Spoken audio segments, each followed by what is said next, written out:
on. Oh, yes, very, very Merry Christmas and happy holidays to those who don't celebrate Christmas. Yes. Is there anybody there? In fact, there is. Our friends from Sailing Salty Lass are here. Hello, girls. And another favourite, SV Outcasts. Hello. I So, guess, wait, go sorry, on. but just to interrupt, before, we should just do an audio check, shouldn't we? Oh, Because yeah. last time we did a live broadcast, I talked for 20 minutes, didn't check the comments, and realised that there was no audio. So if anyone is there, then please let us know that Well, you can hear us. Well, All they right. may not be, because I've just had this message from Salty Lass. I'm fed up waiting. I'm putting the kettle on. Oh, right. Oh no, there we go. Yeah. They're here. Oh, Right. look, they're here. Right. Okay. We So just said hello to you. my first question, Elizabeth, is what is this? Is this a podcast? Is it just a Christmas message? Is it the Queen's speech? I will be speaking. Yes. Well, I don't know. What do we want to call it? It's we're going to leave it up on YouTube, so Yep. it will be a video. Yep. But it's just our stupid mugs talking on Christmas Day. But it is a kind of precursor to going forward with doing podcasts, because we did do them before and we loved doing them. But then life got in the way and we didn't have time. But we've been talking about bringing them back a lot. So we will bring them back, but it will be a different type of podcast. Won't necessarily be a video, will it? Or have you decided yet? Oh, tech genius. Yeah. I think one of the problems with doing the podcast was setting up all the cameras, and that also got in the way because it still took a while to edit. So Yes. we would like to go back to what we did originally, over 10 years ago now, when we first started podcasting, which was audio only. But there may be an opportunity to live video broadcast the recording of Yeah. the audio podcast.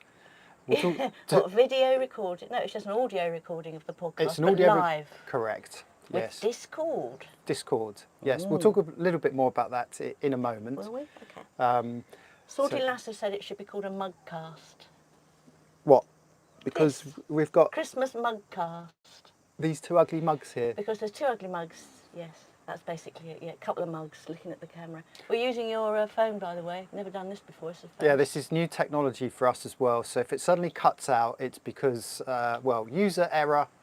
So we should just explain where we are, because We're on Esper. on the vlogs, we are still travelling through Sulawesi. Sulawesi is somewhere over there. Right now, we are in Lombok. We've spent a bit of time in the boatyard, so the vlogs are perhaps a few weeks behind. In a few weeks' time, you'll eventually catch up with us in the boatyard, the one and only boatyard for literally 1,000 miles. Yeah, to be honest, it is the reason why we're here. Yeah. Because we had to go to a boatyard or a marina, but preferably somewhere we could haul out, and this was it. I think we've addressed that in the videos to anyone who's already seen them, but yeah, so here we are. It's just gone 6 a.m. and we decided on this time before we knew there was going to be a Christmas Eve bash on shore. Just saying hi to Helen, by the way. Oh, yes, sorry, I should be looking at these. Oh, hello, Helen. And Outcast say, you guys looking good health. Well, I was just saying we were up very late. Latest we've probably been up for about a year. We had a good little party last night. There's a very nice collective of yachties here. Yes.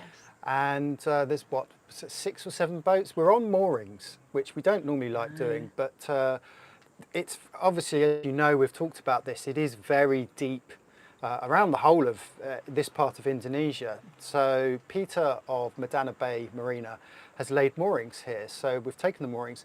Now in my little message to this video, I'd mentioned how rocky and rolly it was last night. Yeah, I'm happy to say today it is much, much calmer, but there is a big weather system. Now we're now in, well, they're northwesterly winds, but we call it the southwest monsoon, south of the equator. But you get these northwesterly winds that channel down the Java Sea from Sumatra, and they can wreak havoc actually around these areas. So we're just being very mindful of the weather. The other day we got some strong winds that came through, nicely protected here from the reef that juts out.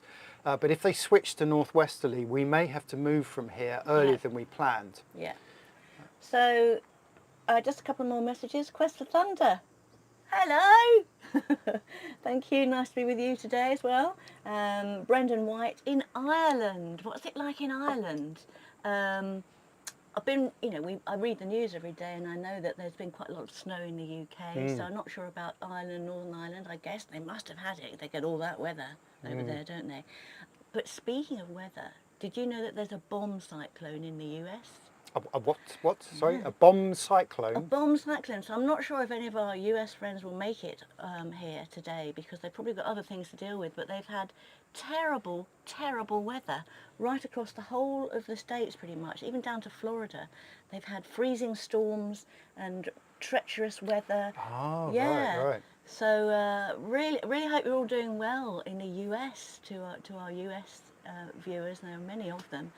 So yes, sorry that we're sitting here in t-shirts in a very hot, clammy climate, but we are thinking of you. A couple more people came online there, I think. So, okay. Yes, Tim Furlong. Oh. Someone you may have heard of. Now, we should just give a quick name check to Tim. We have mentioned him in the past. He is my brother. The name Esper and Follow the Boat is attributed to Tim, being the creative chap that he is. All those years ago, he came up with both those names. So if you like Follow the Boat and Esper, then give Tim a shout in the comments. And he says, say hello to Mum and Dad. Hello, Mum and Dad. Yes, they said they may try and tune in. Just a couple more, because otherwise I'll lose them. I'm on the phone here. So we've got Russell Murphy, Neb Sal, Outcast. We've got Aaron DeRoches. I'm doing well in the USA. Cold, but safe. Good to know. I'm glad to hear from someone from the US. David Blameyers, Merry Christmas, you two. Glad you made it to Lombok. Come down and see us. Blah, blah, blah. I just lost him. Oh, yes, and Quest for Thunder. They're in South Texas. I know they've had it in Texas. Yeah, there's loads more. I'll call them out when I can. Okay. Right, so we're not going to do a long one today. It was really just to say hello, hi, give you a quick catch up, test the new tech, make sure that this works. Yeah. But I have a couple of questions for you, Elizabeth. Just, we do this every year. Everyone does this kind of reflection of the year gone by. Yeah. So my question to you is, in the last 9 months or so since we left Sabah, which has been your favourite passage at sea? Putting you on the spot here. Well, the whole trip from Bitung in northeast Sulawesi to here was pretty difficult. So I couldn't say it's a favourite passage. If anyone's been watching our videos, you'll know that it has been extremely difficult, and there's more to come before we do make it here at least. But yeah, so the actual passage was difficult. There are lots of places we've visited which have been amazing. Can't think of one particular passage that stands out. Should I be? Well, not really. I mean, there's memorable passages, and memorable doesn't necessarily mean they're the best passages. We've had some pretty horrible. The one that you've just seen on the vlogs, actually, crossing the south of the Malacca Sea, was just nasty. Yeah, no, they haven't seen that yet. Oh. No. The last one well, our patrons and our FTP mates have. Yes. But everyone else hasn't seen that one yet. So the last one that's been up on YouTube is where we turn back. Yeah, well, and that was memorable, but I wouldn't say that was particularly enjoyable. Although, scary. I was thinking about that, and I think a lot of people commented on this, in that we did the right thing and turned back.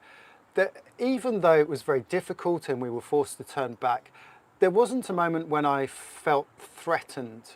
I felt quite comfortable in Esper's ability to handle the situation. It was just very frustrating doing less than 2 knots. Yeah. There have been other passages where I've felt more on edge, and I think that's partly to do with the engine problems we've been having, the lack of wind and the currents that are pushing us in the wrong direction. Yes, what made it difficult, that one, was because had we been out at sea, then you just heave to, or you do something, and and it's fine. You go with the weather. That's fine, and she's certainly built to handle that. The problem was that we had all those atolls around us, so we couldn't just go where we felt like it. We had to keep ploughing through all that awful crap, and it was incredibly uncomfortable. So,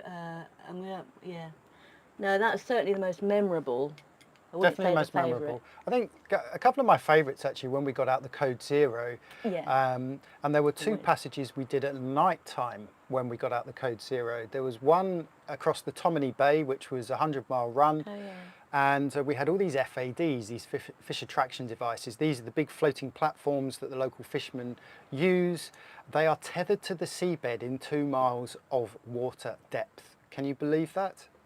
They're government funded and they're all tethered to concrete blocks. Now, fortunately, the ones in the Tomini Bay are all lit, but quite often you'll come across FADs that aren't. Anyway, it seems appropriate to get the Code Zero out, and in both of these particular sails, we were hitting well over 7 knots, and this is just on a light wind sail. 7 knots on Esper with a light wind sail is pretty good going, but the winds were starting to creep up to sort of 15 plus knots, and I've never really got the Kraken out in anything more than 12 knots. So as the wind starts to build, you do reach a point where you have to say, well, we should furl it away, or there's a chance we could blow the sail. But up to that point, we were absolutely cracking along. Yes, that was, lovely. And the thing is that it's quite noticeable here because it's very well known in this area for not being great for sailing. It's great for travelling because there's so much to see, but we've had, since we've been here in this marina, want of a better word, lots of boats have come through and a lot have been complaining about the fact they can't sail here. And it is true that the sailing, when you get it, is great, but it can be quite difficult. It's always against you, the wind. I really ought to just have a look here. Someone's, it's the Outcast. Where can I buy that coffee cup? You've got one of our cups. So I snuck it into view there. Liz has forgotten hers, which has got the original Esper logo. They're in our shop. followtheboat.com/shop. Yes. Yeah. There's loads of merch in there. We've been quite lazy. We should be promoting this more, promoting ourselves more. We're over that really, aren't we? But there is a lot of good stuff in the shop, so do check it out. Yeah.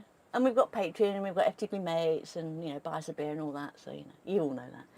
Yeah. Peter Halliburton. Hey. That Newfoundland's cold. Oh, blimey. Deep thought, a lot of rain and wind, lost power for the last 22 hours. Oh, yeah, that's no fun. We're used to losing power, not on the boat, but ashore. They quite often get blackouts that last for an hour or so. DK Bauman, Merry Christmas from snowy Canada. They've really got it big there. But I mean, you guys are really hardy people. You get this horrible, difficult weather every year. Well, not horrible, but the cold weather every year over there. So hopefully you're coping okay. It's the people who don't normally get it. I should think it's a bit of a shock to the system. They've had it in the UK and they're always moaning about it. Well, we're Brits, aren't we? But A, we moan about everything, and B, if there's one thing we're really good at, it's discussing the weather. Yes. Have you already, or do you plan to publish a book, Eduardo Dardia? Or haven't? Well, we did on how to buy a boat.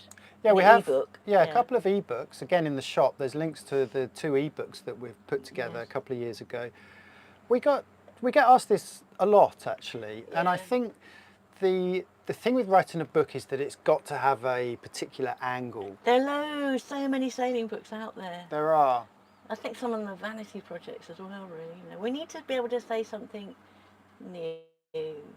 Eduardo, if you can come up with an angle that we can come at for the book, then yeah, I think perhaps when we slow down and we still have the creative juices running, but we don't have the energy to sail or to video, then yeah, it could be. I mean, I think everyone's got a book in them. They say, don't they? And we're always thinking about these things. So one day. Yeah, maybe. I mean, I don't know whether I could.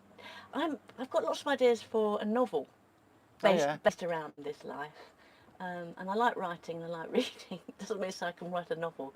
But that would be something I'd be more inclined to write about, because we have met more characters sailing than at any other time in our lives, and they are some great, some not so great, and always interesting, all with a story to tell. So that's kind of hovering, percolating away at the back of my mind. We did come up with a great idea for a novel or a film when we got stuck in the Bermuda Triangle of the Indian Ocean, when we hit horrible weather. And we should make a point, actually. Someone corrected us, because we've been saying that we're back.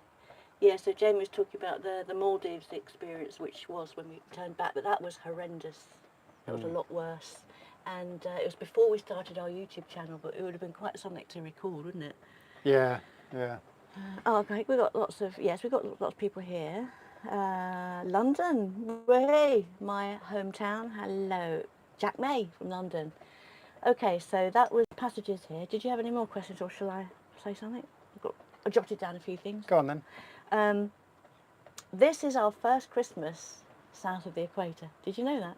I didn't. Yeah, No. we're 8 degrees south of the equator, so I believe it's our first Christmas in the southern hemisphere. Where's the sunshine? Yeah, what's the difference? It's just the same. But of course, in Australia in the summer, they have hot Christmases, unlike we in the northern.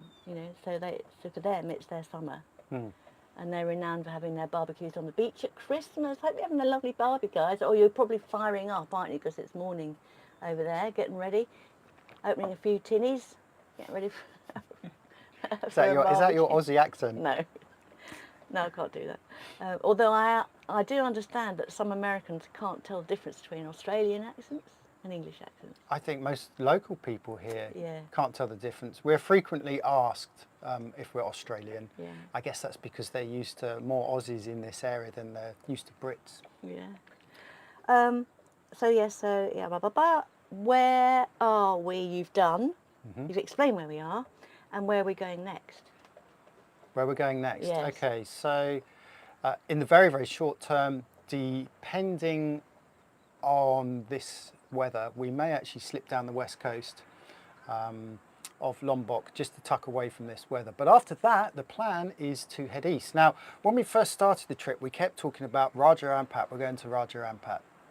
This is over in the east of Indonesia, and it's where all the diving is, of course. If anyone wants to look at it, it's Raja, R-A-J-A, and Yeah. Ampat, A-M-P-A-T. You can look it up. If you Google it, you'll see what it looks like, a little bit about it. You'll also see how far east it is relative to the rest of Indonesia. So, yeah, the plan is, with these northwesterly stroke westerly winds coming down the Java Sea, the plan is to run with those. There's a whole series of islands. You may have heard of one or two. Komodo is probably the most famous, where the famous Komodo dragon comes from. And that's next to the island of Flores, which is a big, long island, about 200-300 miles in length or We've heard good things about Flores from other sailors. Looking forward to going there. Yeah, we just have to be mindful of this weather, and obviously we've got to find appropriate anchorages to get into. The idea after that is then to stick the handbrake on, do a left-hand turn, and then head north up towards, I've forgotten the little group of islands, but towards Ambon. Yes, so the Banda Arc. The Banda Arc. It's where they originally, what do they call them? The Spice Islands. That's the original Spice Islands. So looking forward to seeing that. Yeah. Yes. So yes, Jack's saying, wow, that's a fantastic route. Yes. Well, as we say, a sailor's plans are written in the sand, and this is the plan at the moment. So, It's all about the weather. Yeah. But also, if you've been following us for a while, you'll know that before the dreaded disease hit the world, we were on our way to the Philippines. And then Japan, because Outcast has just asked, so what happened to Japan? Yes. Still top of the list. Yes.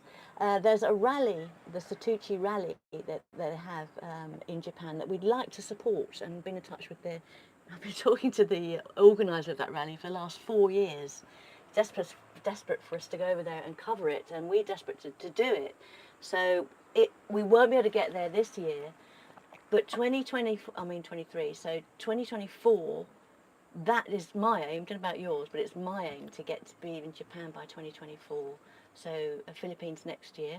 Yes. Make our way up to Japan. I think we just see how we get on in the Philippines, Yeah. because every cruiser we have spoken to loves the Philippines. We haven't heard a bad thing, apart from the food, Yes.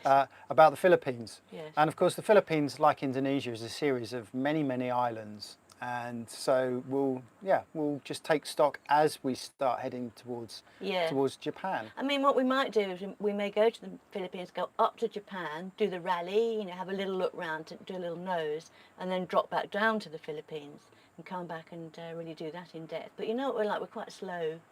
And if we find somewhere Just that a we bit. really like, we need to go and discover it and get on land and do a bit of land trekking and get to know the people. So I think that's one thing worth making a note of to perhaps newer viewers, is that we're not on this must-do around-the-world trip. I think yeah. that's pretty obvious now to most people who know us. We've now in, I think, our 18th year of sailing. I've still only got a quarter of the way around the world. We've had friends who've gone all the way around and met us. Yes, we have. Just because we love, when we find a place that we like, we just like hanging out here. And as you know, we have explained this, of course, we didn't mean to come in this direction, but circumstances dictated that we do. So while we're here, we're just making the most of it. It feels no reason to sort of rush off. They've also changed the visa situation in Indonesia, which makes it a lot easier for us to sort of hang around here a bit longer now, because that was always the pressure, was knowing you had a finite amount of time. And of course in Indonesia, the distances between ports and exit points is far greater than in many countries. So there was always this pressure to move on quickly. And I think we just want to just slow down a bit now. Yeah, we want to see lots of Indonesia. You don't want to rush through it. It's also no great need to move on from this whole Southeast Asia. I mean, you know, talking up to Japan and over east, this whole part of the world, because it's so fascinating and so very different to where we're from. So very different to the West. You know, when you get talking to people here, their outlook on life, it's different. For me, I think it's better. But it's certainly different, and we're getting to know it. It's a certain sense of freedom. No, just saying, Aaron just says, I love the idea of sailing without an Yes. agenda, and I think you're absolutely right. That's how we feel, is not having an agenda and Yes. literally going with the winds. Yes, I mean that's what the word cruising means. Just cruising around. You're not trying to do anything. Not trying to prove anything or rush around anywhere. We've had 2 rallies that came through this year. One of them, round the world rally, and they're very different species, aren't they?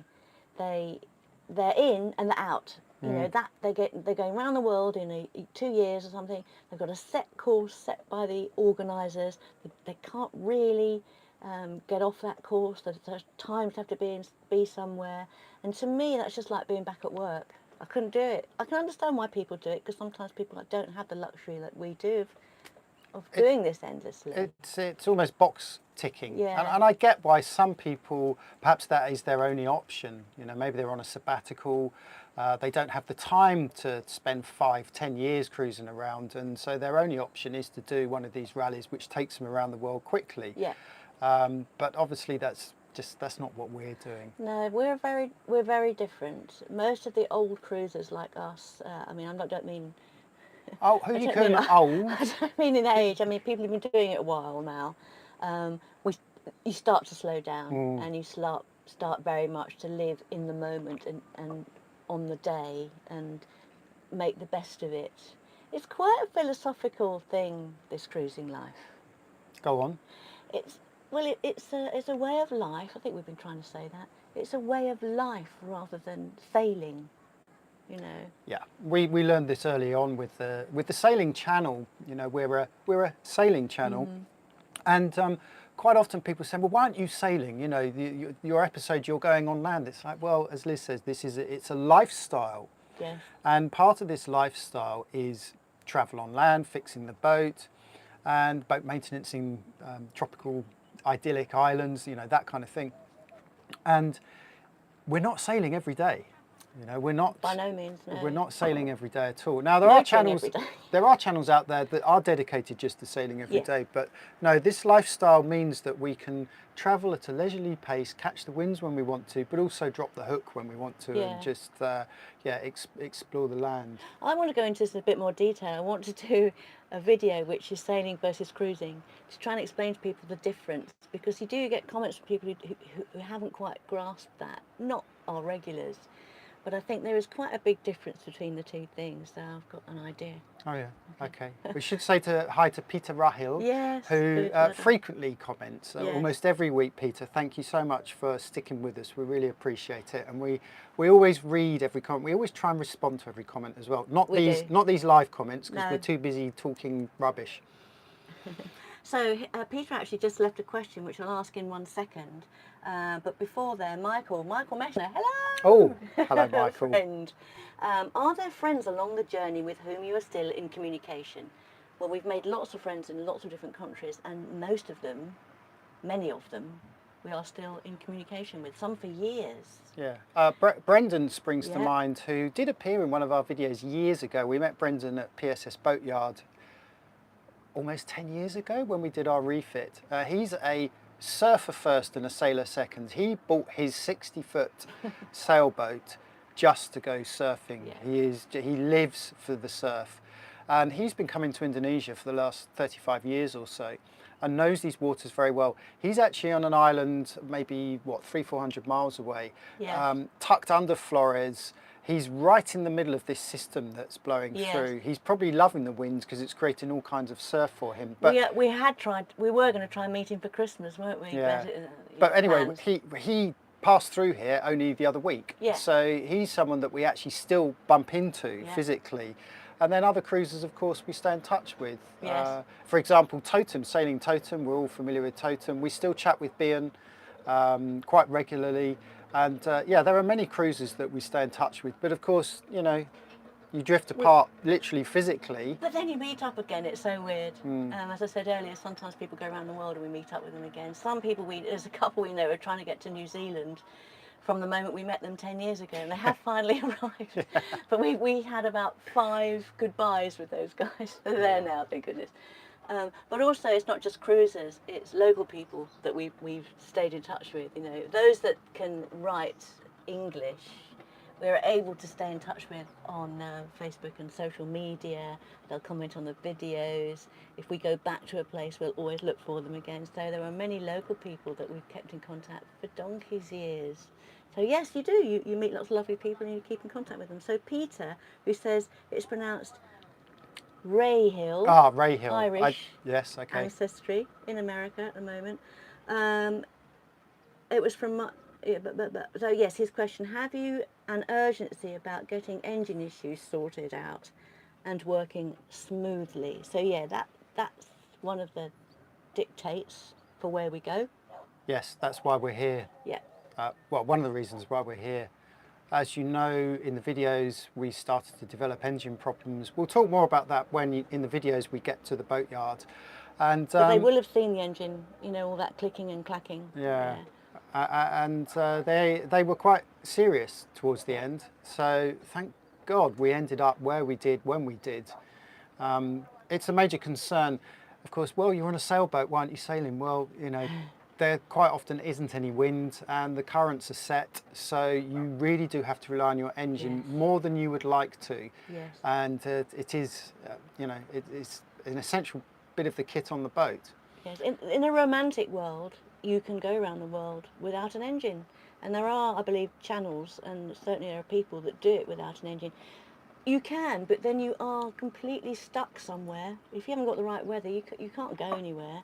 And if you want to come in and anchor, you usually have to stay quite a way away from other boats because, you know, you just don't have that manoeuvrability. I think it would be quite difficult. It wouldn't be as comfortable. It's doable, of course it's doable, and they did it for years, centuries. But well, as you say, when you think of all those great explorers on these big tall ships or the big sailboats, they would have anchored 2 miles offshore, got in the dinghy and got their crew to row the skipper ashore through the reefs. Yeah. We have the luxury now with the engine of being able to, and also satellite imagery, to navigate through those reefs that previously were unnavigable.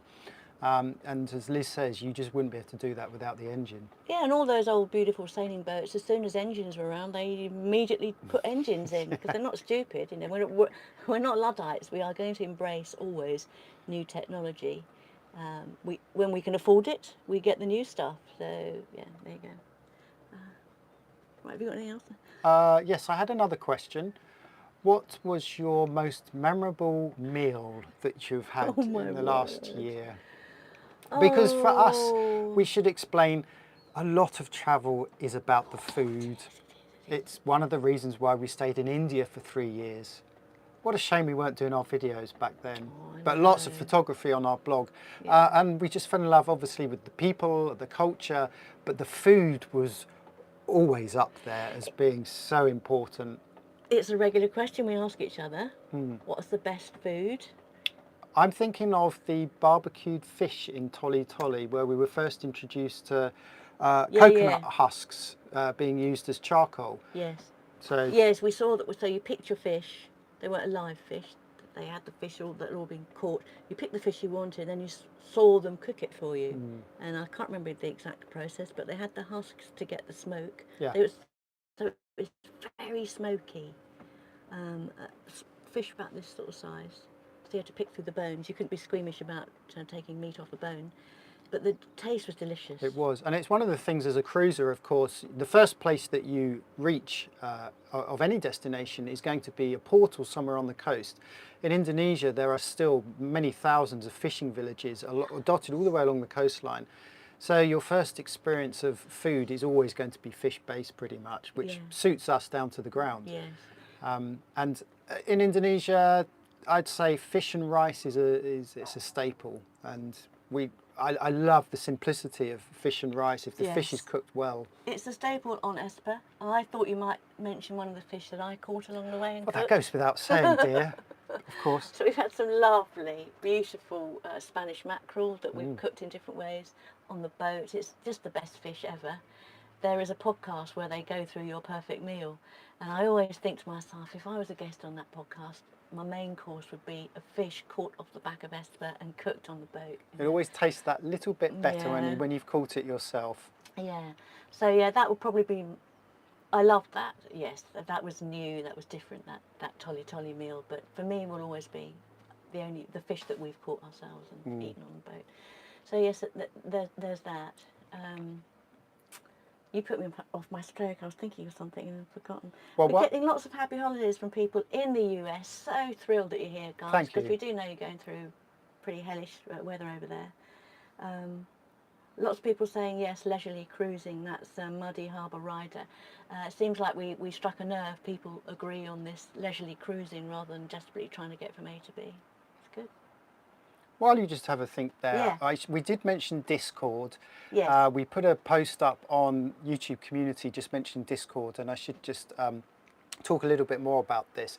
So one of the problems that we found while cruising is getting decent enough internet connection to access our own website and do updates on our website for our followers, our supporters first and foremost, then obviously our email subscribers as well.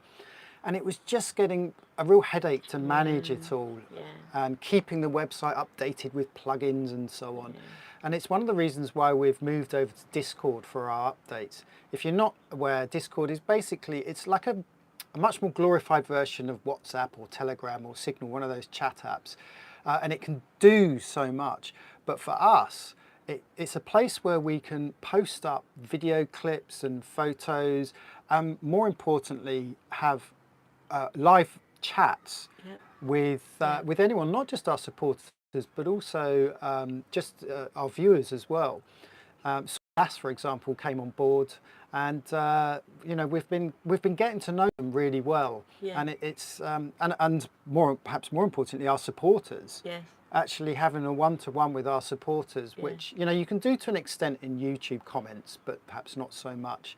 But in Discord, it just allows that free and easy chat with supportters. Yeah, I think the idea is to try and get all our chats onto Discord with everybody. So with a certain section for our the people that support us. Obviously, they have their own section, as you were saying. But it would just allow us to quickly answer questions, answer comments on the phone, don't have to get on the laptop or anything. So across the board, try and get everything onto Discord. And we should say, by the way, if you are a super chat, if we use the thanks on YouTube with a donation, then we give you 1 month's access to the private channels on Discord. So we have, as Liz says, we've got a few locked channels which are just for supporters only. So if you are a super chat user, then we'll give you access to that as well. That's the Outcast. So what is the Discord channel then? You probably need to explain what it is a bit more. No, it perhaps means a link, and I forgot to put it in the bloody description here. So maybe when we finish recording, I will pin the link to our Discord server. Yeah. I've now got a permanent link. The Good. previous one was just the temporary link, which you know, gets scrubbed after 7 days. So we'll Yeah. put a permanent link up.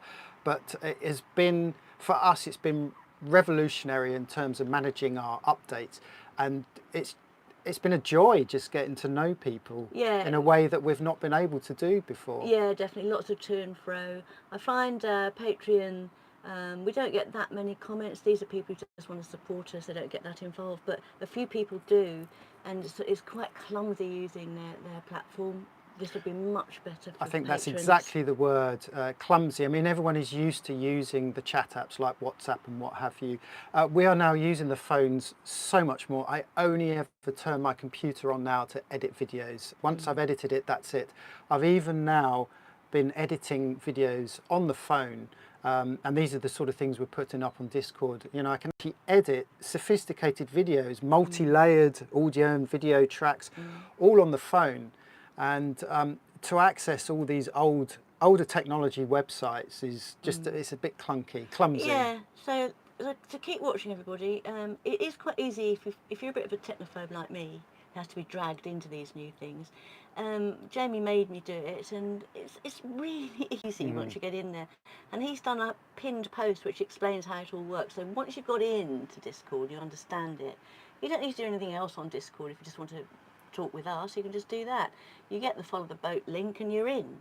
And he takes you through and is very happy to answer any questions. So yeah, so there, going forward, try that. We will still obviously be answering comments on YouTube. And can I say something about comments on YouTube? Yes. I think we have the most intelligent viewers of all of the sailing channels. I don't watch many sailing channels. You don't watch any. It's a bit of a busman's holiday for us. But occasionally I get land on one, and they do have some gormless people asking stupid questions. They've got nothing to do with what's been on. Anyway, I'm not going to go down that rabbit hole.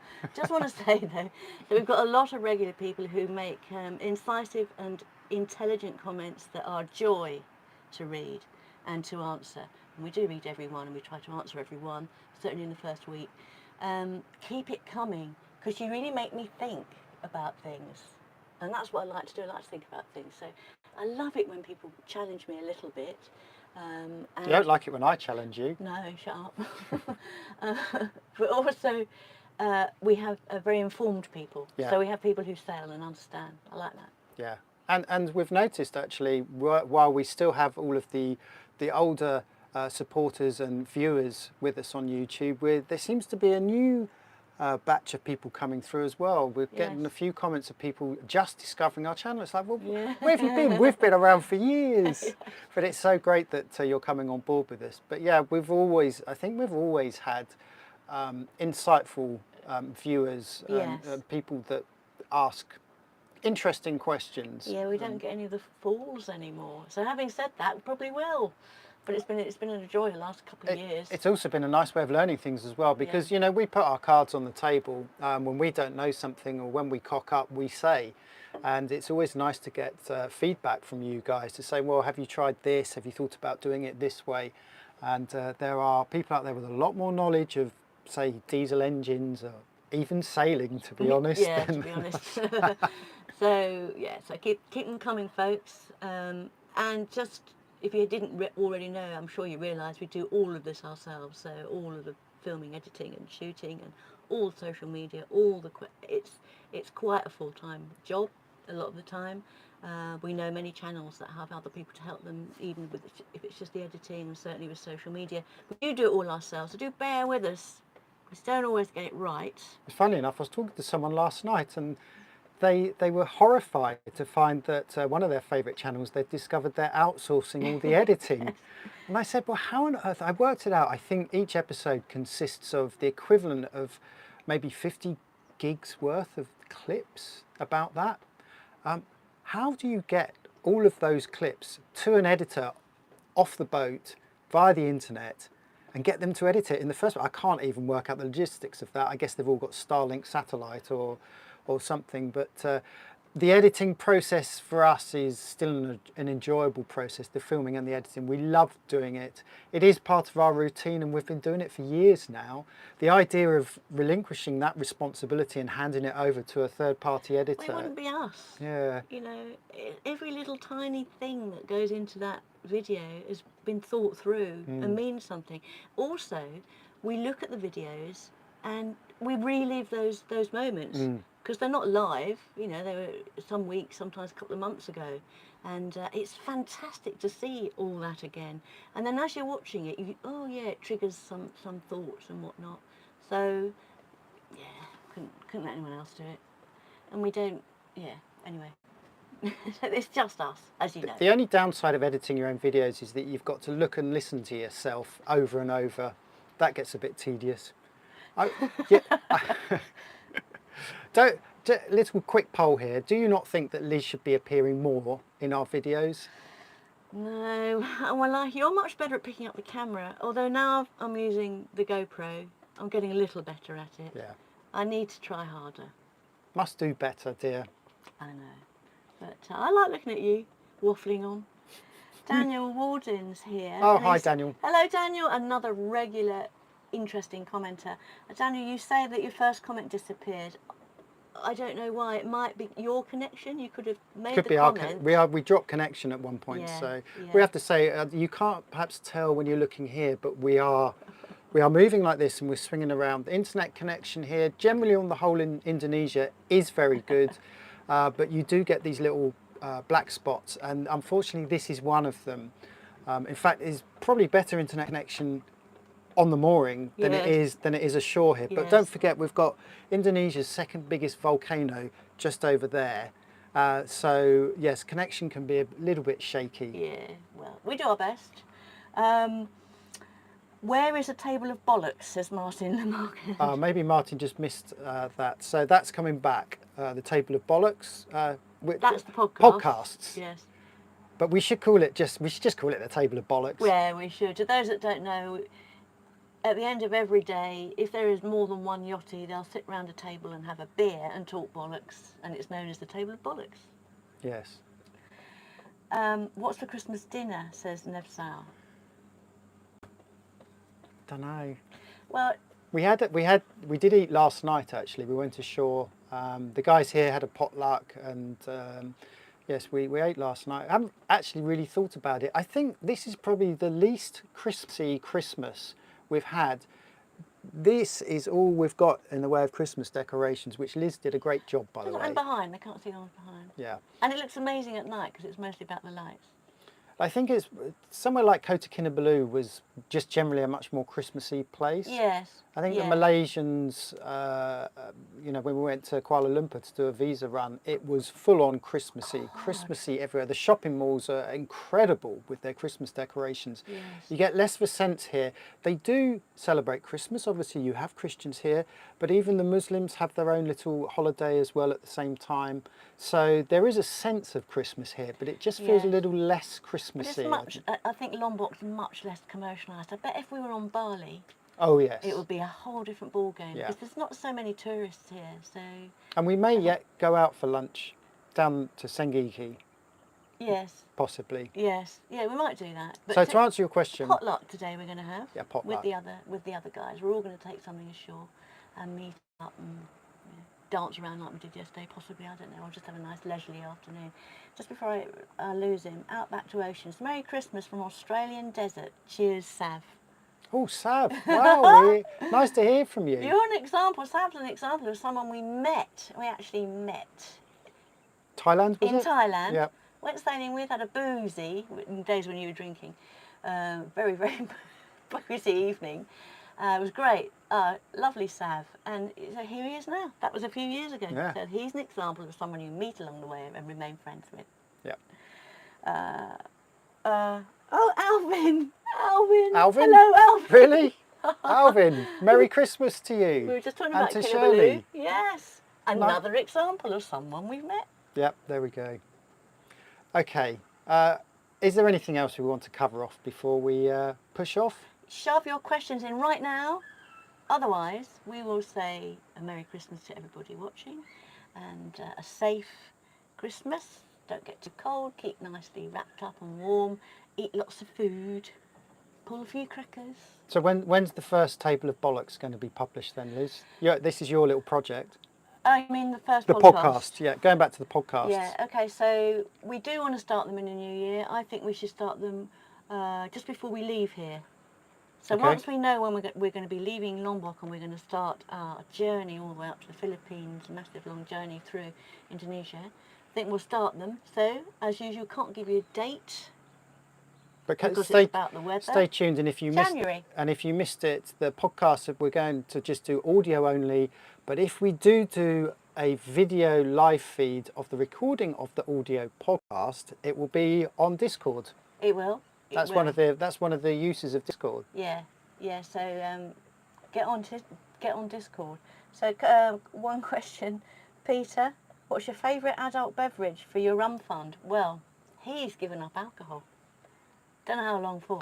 Two I years, haven't. I think. Yeah. So mine is whiskey. Mine is a single malt whiskey from Scotland. I like the peaty ones, but in fact I like any single malt whiskey. You're not fussy, are you? I love whiskey. So I don't drink a huge amount, but one thing I do regularly is have a little tot. In the I have to say, I don't miss drinking at all. But the one thing I could see myself doing is just joining you for a tot of whiskey. Yeah, Yes, yeah, whiskey has really. always been a favourite, but it has to be a single malt, of course. Yes, and Perrier-Jouet champagne. That's so posh. I've never even heard of it. It's good stuff. Right, so shalom, Michael, and Merry Christmas to all of you. Sorry I couldn't say all the names. There's too many. There's more people, I think. Right, what? Sorry, yes, Peter makes a good point. So one of the things I Yes. did when I went back to the UK, when I went out drinking, was to drink non-alcoholic beers. And as we know, non-alcoholic beers now are as good and as tasty as the alcoholic versions. There are some great ones out there. But Peter mentions Guinness, and I've tried the alcohol-free version of the Guinness, and it is exceptional. It Guinness is is good for so close to the original, perhaps a little bit sweeter, but it's just... it's good stuff. Thanks for that, Peter. Can't get it here, unfortunately. I bought one non-alcoholic beer here, and it turned out to be apple juice. And big shout out to Kevin, Yes, who yes, just it's came in. Kevin Ryan, who just gave us a super thanks, the Christmas Thank you, Kevin. present. Thank you. Tira Makassi. Yeah, really, Appreciate that. Really appreciated. Jack May, love a peaty single malt or champagne. Yep, man after my own heart. And when is your next live? We've done that. We're not exactly sure yet, but please don't forget your Discord link. Well, I wonder. Can you say it? I wonder if I could actually put it. I'm going to try and pick up this phone is broadcasting what you're seeing there. So I can write it here. okay, in the let me chat see as if well. I can. Let me see if I can find it. I'll look for it and I'll warble on. shall It will be on your Signal chat. Go to the Signal chat from me, and then copy it and paste it in there. I? Okay. Yeah, You okay. talk while I do that. Okay. So, yeah. What else is there to say other than yeah? It's interesting times for us. Been an interesting journey the last few months, and the next year is going to be like it has been for the last year, which is kind of into the unknown.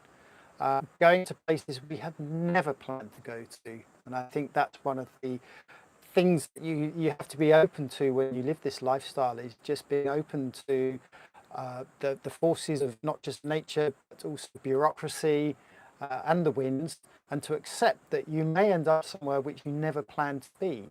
I have to say Lombok was not on my list of places to visit, but here we are making the most of it and thoroughly enjoying this, what is now Yes. going to be a possibly sunny Christmas Day Oh, it would morning. be nice. It would be lovely. I can't find the link, but we will put it. I'll have a quick look, Right. see if I can do it. Yeah, I've got loads of links from you, but most of them cannot be put here. Okay.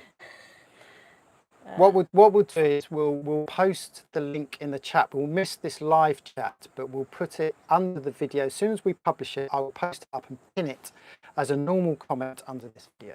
Okay, and Sporty Lass, we're going a bit Mac Headroom. Wow, that's a Okay. reference going way back. Yes. So sorry about that. We will finish it now. Okay. Merry Christmas. Peace and fair winds. Happy New Year. Enjoy. We might do this again soon. Yes. You know. You never know. Left Broig. There we go. Daniel Walden. My Who's this? favourite. Just said Lefroy. Yeah.